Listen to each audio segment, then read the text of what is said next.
Baik, Assalamualaikum warahmatullahi wabarakatuh. Izin memperkenalkan diri.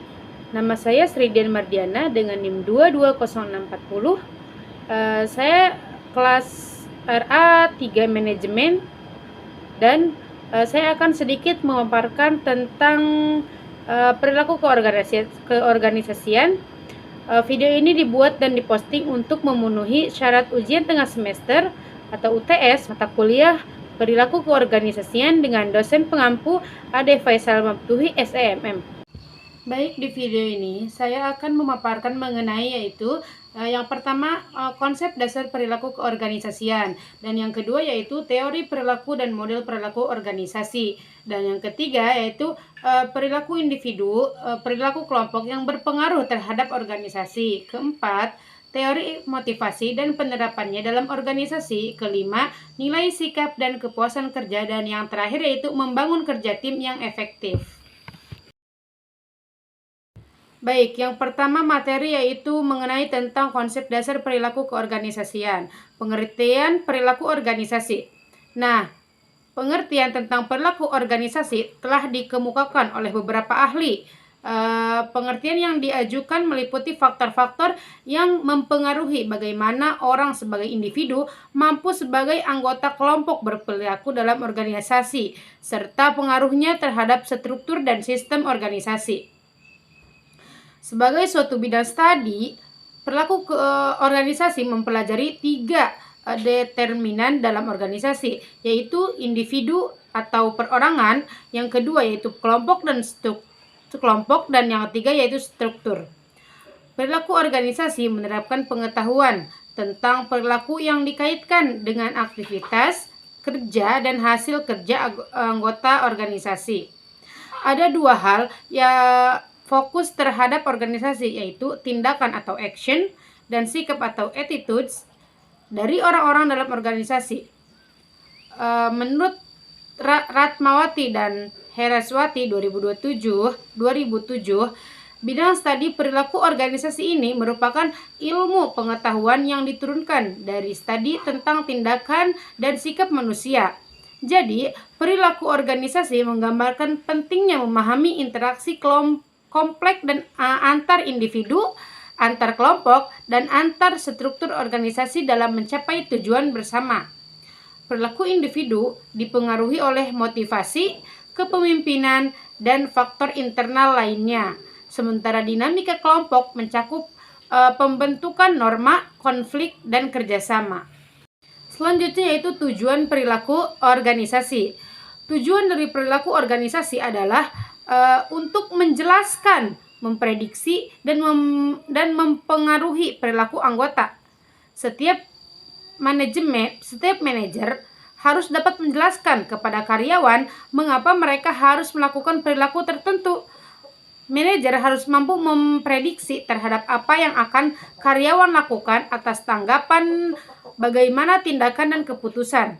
Dan setiap manajer harus mampu untuk bisa mempengaruhi perilaku karyawan. Selanjutnya yaitu model perilaku organisasi. Nah, model perilaku organisasi adalah studi tentang bagaimana individu, kelompok, dan struktur organisasi berinteraksi dalam lingkungan kerja. Konsep ini melibatkan penelitian tentang perilaku manusia, motivasi, kepemimpinan, komunikasi, dinamika kelompok, dan banyak lagi. Model perilaku organisasi digunakan untuk memahami dan menganalisis perilaku dalam konteks organisasi. Selanjutnya yaitu kesimpulan perilaku keorganisasian. Kesimpulan dari materi konsep dasar perilaku organisasi mencakup pemahaman yang mendalam tentang bagaimana individu, kelompok, dan struktur organisasi berinteraksi di dalam lingkungan kerja. Pertama, pemahaman yang baik tentang perilaku organisasi memungkinkan organisasi untuk mengelola sumber daya manusia mereka secara lebih efektif. Dengan memahami motivasi, komunikasi, konflik, dan dinamika itu, dengan organisasi dapat menciptakan lingkungan kerja yang mendukung pertumbuhan dan kinerja karyawan. Selain itu, Pemahaman tentang perilaku organisasi juga memungkinkan organisasi untuk mengidentifikasi dan mengatasi tantangan yang mungkin muncul di tempat kerja, seperti stres, konflik, atau ketidakseimbangan antar kebutuhan individu atau dan organisasi. Selanjutnya yaitu materi yang kedua mengenai teori perilaku model perilaku organisasi. Pengertian perilaku organisasi menurut Indro Gito Saudarmo tahun 1977. Perilaku organisasi adalah suatu sistem yang terdiri atas pola aktivitas kerjasama dan dilakukan secara teratur dan berulang-ulang oleh sekelompok orang untuk suatu tujuan. Selanjutnya, perilaku organisasi dalam organisasi. Perilaku merupakan suatu fungsi dari interaksi antara individu dengan lingkungannya. Sedangkan kelompok merupakan dua individu atau lebih yang berinteraksi dan saling bergabung untuk mencapai sasaran tertentu. Perilaku adalah semua yang dilakukan seseorang. Bentuk perilaku seseorang adalah semua yang aktivitas, perbuatan, dan penampilan diri sepanjang hidupnya. Materi yang ketiga mengenai perilaku individu, perilaku kelompok yang berpengaruh terhadap organisasi. Perilaku individu dalam organisasi adalah bentuk interaksi antara karakteristik individu dengan karakteristik organisasi. Setiap individu dalam organisasi semuanya akan berperilaku berbeda satu sama lain, dan perilakunya adalah ditentukan oleh masing-masing lingkungannya yang memang berbeda. Perilaku individu juga dapat dipahami dengan mempelajari karakteristik individu. Menurut Nirman, karakteristik yang melekat pada individu terdiri dari ciri-ciri biologis, kepribadian, kemampuan, persepsi, dan sikap. Selanjutnya mengenai kesimpulan dari perilaku individu, perilaku kelompok yang berpengaruh terhadap organisasi. Yang pertama yaitu perilaku individu. Setiap individu dalam organisasi memiliki karakteristik dan perilaku yang unik. Perilaku individu dipengaruhi oleh faktor internal seperti kepribadian, nilai, dan motivasi, serta faktor eksternal seperti lingkungan kerja dan tekanan sosial. Yang kedua yaitu perilaku kelompok. Individu dalam sebuah organisasi biasanya membentuk kelompok untuk mencapai tujuan bersama.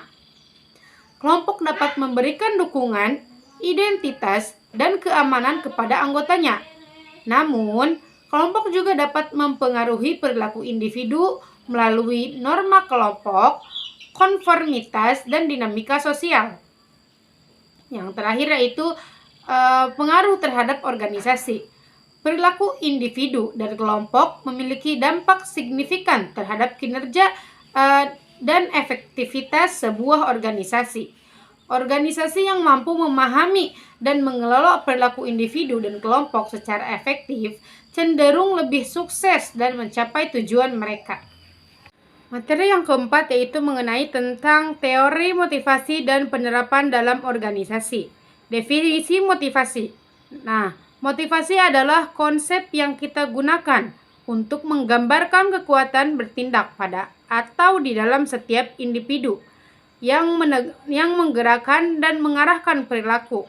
Motivasi sebagai proses yang menjelaskan intensitas, arah, dan ketekunan seseorang individu untuk mencapai suatu tujuan. Nah, kesimpulan motivasi dan penerapan dalam organisasi. Motivasi adalah cara menggerakkan atau memotivasi seseorang untuk melakukan sesuatu. Ada beberapa faktor yang mempengaruhi motivasi seseorang. Di antaranya adalah kebutuhan, tujuan, dorongan, kepercayaan diri, dan ganjaran. Materi yang kelima yaitu nilai, sikap, dan kepuasan kerja. Pengertian nilai dan sikap. Nilai mencerminkan perilaku dasar bahwa bentuk khusus perilaku dan bentuk akhir keberadaan secara pribadi ataupun sosial lebih dipilih dibandingkan dengan bentuk perilaku atau bentuk akhir keberadaan perlawanan atau kebalikan.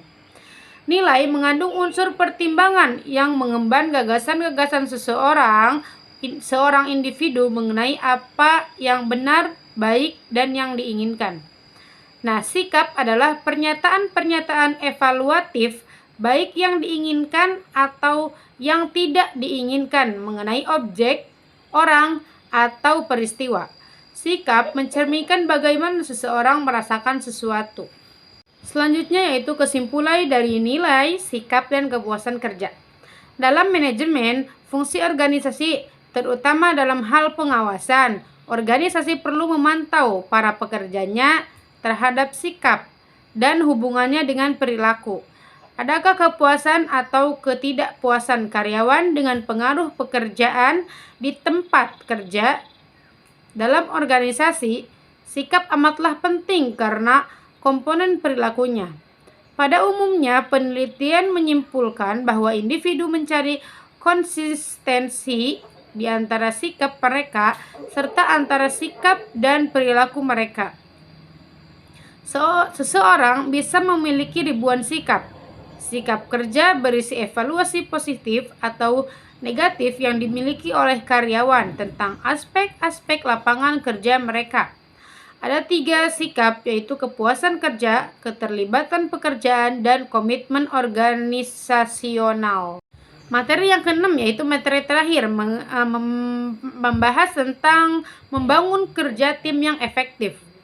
Bagaimana membangun kerja tim yang efektif? Ada 8 cara untuk membangun kerja tim yang efektif, yaitu yang pertama, menumbuhkan rasa saling percaya. Kedua, menyamakan visi dan misi setiap anggota.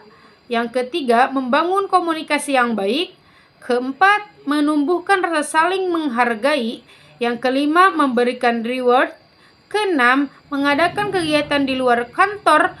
Ketujuh, memahami tanggung jawab masing-masing. Dan yang terakhir yaitu melakukan evaluasi secara berkala.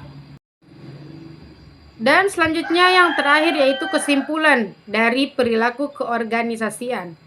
Perilaku merupakan wujud konkret dari suatu jiwa atau insan manusia yang dapat diamati langsung oleh manusia lainnya. Oleh karena itu, perilaku menjadi primadona dalam dunia psikologi yang ingin mempelajari manusia dari sisi fisiknya. Bahkan saat seorang psikiatris membicarakan kejiwaan seseorang, sejatinya apa yang ia bicarakan adalah perilakunya. Nah, organisasi terjadi ketika orang-orang bekerja sama untuk mencapai tujuan tertentu. Hal itu dapat terjadi melalui serangkaian kegiatan yang dirancang dengan sengaja, membuat improvisasi atau kombinasi keduanya. Mungkin hanya itu yang dapat saya paparkan mengenai perilaku keorganisasian. Semoga video ini bermanfaat bagi yang menonton. Sekian dan terima kasih. Wassalamualaikum warahmatullahi wabarakatuh.